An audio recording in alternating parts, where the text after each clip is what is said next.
Welcome to day 5 of integrating Bufo into everyday life. For this video, we are going to be talking about leaning into grief. Now, grief is a obviously very heavy subject, and we may be feeling all sorts of ways. We might be grieving the life we knew, and that could be knowing that you need to make changes to be in more alignment with your truth. However, it could also be grieving the world as you knew it. If this was your first psychedelic or plant medicine or NDE type experience, then you're probably likely feeling a lot of grief because you grew up thinking the world is a certain thing and whatever your specific beliefs are now might feel disorienting is really like a very light way of saying it. It's probably feeling earth shattering. That's probably more likely what it is.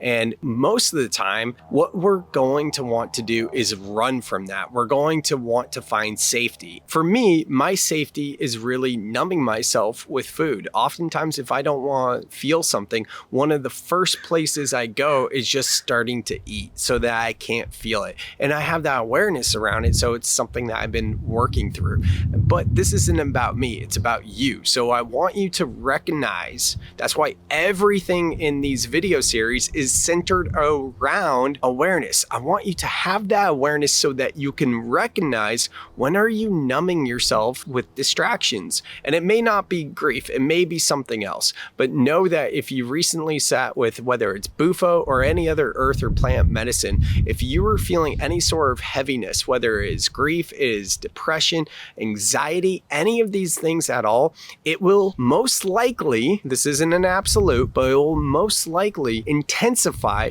before it gets easier. And if you resist, it will persist. That is not just a cliche saying, it is actually true, and especially in our integration. Instead, I would like us to allow for grief to come through. And first things first, we need to know about the 5 stages of grief. The first stage of grief is denial. It's denial that you're actually feeling it. And a lot of times that denial manifests in numbing with distractions. So if you have the awareness, if you start to feel these very heavy emotions, my invitation for you is to lean into it. I know it's not going to be easy, which is why we already talked about how to regulate your nervous system with your breath. We want to activate the parasympathetic nervous system. That is rest and digest, because if you start activating the sympathetic nervous system, remember that that is fight or flight, so that is just going to add to it. So I would invite you to come back to your breath or whatever works for you. Journaling is an amazing way to process grief and really lean into it. So is meditation and just getting out in nature and elements. Look right here, nature, right? So the second stage of grief after denial is anger. And we don't want to shove that anger down. You know, in spiritual unconscious circles, we hear about sacred rage. And there's a lot of different ways to let out your rage in a sacred rage type way.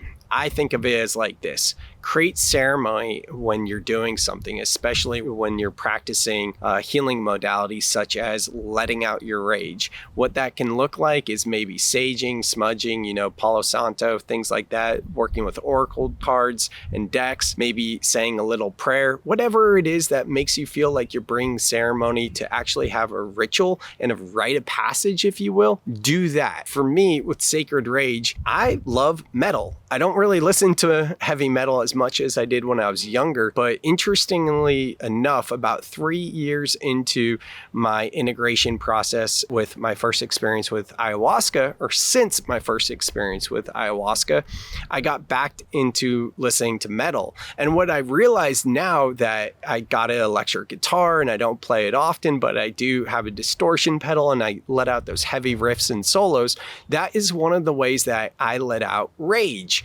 through listening to the lyrics of some of my favorite bands from my youth that helped me to connect with why I was feeling so rebellious back then, and I didn't have ways to process it, but now I have that understanding. Other ways that I practice sacred rage is through breathwork journeys, and I know I talk about breathwork a lot because it's my number one healing modality, yoga being number 2. As a reminder, a breathwork journey is an extended journey, 30 minutes or longer essentially, and how I facilitate breathwork when I'm facilitating facilitating is I cue people to scream, to really scream at the top of their lungs, because that is the release that so many of us need. For me, when I'm practicing breathwork, a breathwork journey, screaming at the top of my lungs, or even facilitating breathwork for a group of guys in my men's group and getting them to let out that anger, that helps me let out my rage as well. So find a way to process that rage. And when you're complete with your ceremony of sacred rage and letting out this anger, come back to gratitude. It is so important to alchemize these emotions and come back to the frequency of the heart. So after you're done with sacred rage, don't just end on that level of just, oh, it's good, it's gone, and I did the thing and let me go on to the next thing. No, take some time to find your heart space, to connect with gratitude, to connect with love. Most of all, be safe. The third stage of grief is bargaining. And bargaining can look like a ton of different ways, but it's kind of denial again, if you will. And realize that any of these stages can oscillate, but it can go back and forth. And what I've noticed as recently I went through a dark night of the soul, I'm still kind of in it, but I definitely feel like I'm on the other side of it, is that I might go back and forth between any one of these stages of grief. And when you have that awareness, it's okay. So if you find yourself bargaining, pleading towards why is this happening, whatever the thing is, that is resistance. So come back to the denial stage and the lessons there. Realize that if you have the awareness this whole time around what's going on, you can identify this as, oh, that's bargaining. Okay, this is me in resistance. Maybe I should sit in silent contemplation or reflection. Maybe I should journal. Let me figure out what this resistance is. Let me lean into it and surrender to it so that I can move through it. Because remember,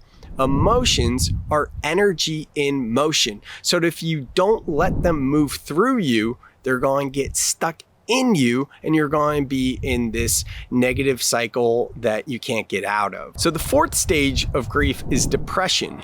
And depression, obviously, this is not anything that any of us likes to feel, but sometimes we just gotta be there. We can't just deny the fact that we are feeling depressed, that we are experiencing depressive type symptoms. Realize that you are not depressed, you are experiencing depressive type symptoms. Now, one of my favorite public speakers is a guy named Walter Bond, and Walter Bond talks about having a pity party. I love this so much. Now, Walter Bond is a former NBA player, and he talks about this experience on his high school basketball team when something happened and he needed to have a pity party. And I loved what he says so much, because he says, have that pity party, but give yourself 3 days, no more than 3 days, then get back on the horse. Now, that might be a little bit strict depending on where you're at. Maybe your pity party needs to be longer than that. But what I love about this concept is embracing the pity party, embracing the depressive type symptoms so that you can fully feel them in your body and move through them. Now, this can be slippery slope here, because if you give yourself 3 days and be like, well, okay, that's not enough. You give yourself a fourth. Next thing you know, you're on the fifth. Next thing you know, you're experiencing depressive type symptoms for 2 weeks. If that's something that's going on, hit me up in the comments below or schedule a time to speak with me, because I want to talk with you one-on-one and see what we can do to really get you back on track. And throughout these videos, it's all about getting you back on track. We don't want to spiritually bypass, which, reminder, spiritually bypass means to use your spiritual beliefs to justify a state of being. So we don't want to spiritually bypass being like, oh no, I'm depressed, I need to feel it to heal it, this is all good. No, if this is going on for weeks, then it's time to take some action, like more serious action. So know that, yes, we want to lean into these different stages of grief, but we also don't want to get stuck in any of these stages. And the final stage of grief is acceptance. This is the point of ultimate surrender. For example, maybe you are grieving the world as you knew it. Maybe you're starting to see the conditioning and programming of society. Maybe you're starting to see a relationship isn't serving you. Maybe you're seeing that it's time to make a career change. Whatever the thing is for you that is ultimately changing your outlook and your paradigm shift of this human experience, you finally came to a state of acceptance. Celebrate that. This is where the transformation occurs. So to recap this all up, if you really want to make the most of your medicine experiences, notice that grief is probably going to come up while you integrate, and that's okay. In fact, that's the thing that we can celebrate, because remember what we talked about earlier with the infinity, right? The infinity goes like this. We can so clearly see the lows and the highs. If you're in one of these lows, know that you're going to come back up. Yes, with the more we practice these tools, we can navigate the lows better. This isn't about getting spiritually bypassing, and use that terminology again and be like, hey, it's all part of the process. Yes, and also this is where I'm at right now, and these are the different tactics, healing modalities, and whatnot that I'm going to use to navigate this. So I hope this resonates with you. I hope you find this helpful, and remember, feel it. Feel it.